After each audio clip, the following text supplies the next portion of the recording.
a house, a mystery, and of course, the Shivers.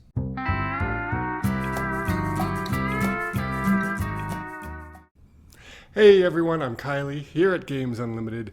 This week I want to talk about a new game we got in called Shivers. Now this is an interesting board game RPG escape roomish hybrid game. So it is billed as a pop-up mystery adventure, which is exactly what it is. This game has phenomenal components and table presence because it's all a series of pop-up rooms. And within those pop-up rooms, you're going to be trying to solve a mystery. It's a very narrative mystery that takes place over the course of 4 different episodes. And there's actually 8 total episodes in the box, plus you can make your own. Let me explain a little bit about how it works. So one person's going to be the storyteller. It's very much like a GM role in an RPG. In fact, this is one of those games, a lot like Fog of Love, say, that straddles the line between board game and RPG. But whereas Fog of Love was definitely more board gamey, it definitely was more fun if you embellished, got into a character a little bit more. This one, I think, has more of its feet planted in the RPG side of things. So one person's the storyteller. At the beginning, before you even play, they're going to read the whole story, the whole mystery, figure out what's going on. And while there's a limited number of pop-up rooms, you actually have these cards that you're going to put in the back of them. They're going to change some of the things in the background. So there'll be like cabinets you can open. And in one mystery, it might have, I don't know, I'm just going to make things up, an ear of corn behind it. In another mystery, it might have a key that you need. In another mystery, it might have something spooky and creepy that you don't even really want to look at. So that's going to give each room some distinctive flavor in each game. And the manor itself is going to change every game. So you play the Shivers family, or the players are going to be the Shivers family, and there is a creepy manor, Fogmore Manor, not far from their house, and they're going to constantly get embroiled in mysteries happening in Fogmore Manor. Now, I mentioned the GM has a very active role in this. So the game itself almost plays like an escape room type of adventure, one of these mysteries.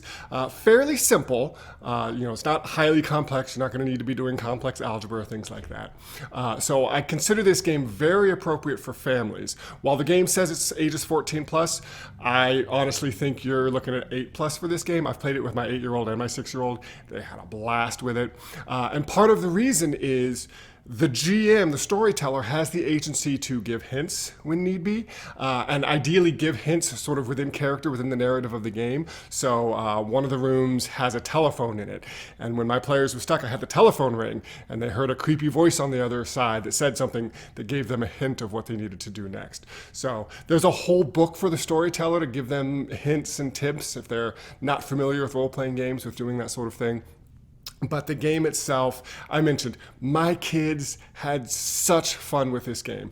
I'll admit I was a little skeptical. It's a pop-up book, so it looks great, but of course, it's a little tricky to set up sometimes. You got to straighten some things out. You got to get it looking good. So spend some time ahead of time familiarizing yourself with that.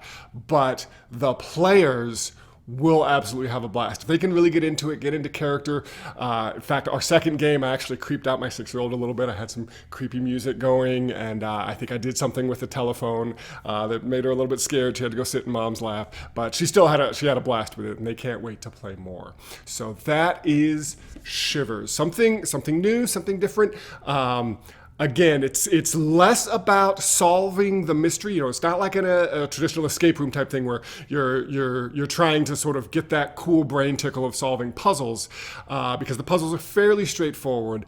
It's more about what happens during it. And again, if you've got a background in RPGs and you could really embellish, the players might go way off the rails of what they're supposed to be doing. That's fine, because the storyteller can sort of work that in. If they roll dice and fail, you can work in. I had a character try to open a crate with their bare hands and failed, so I said they got a bunch of splinters in their hands and it made things difficult for them to do for the rest of the scenario.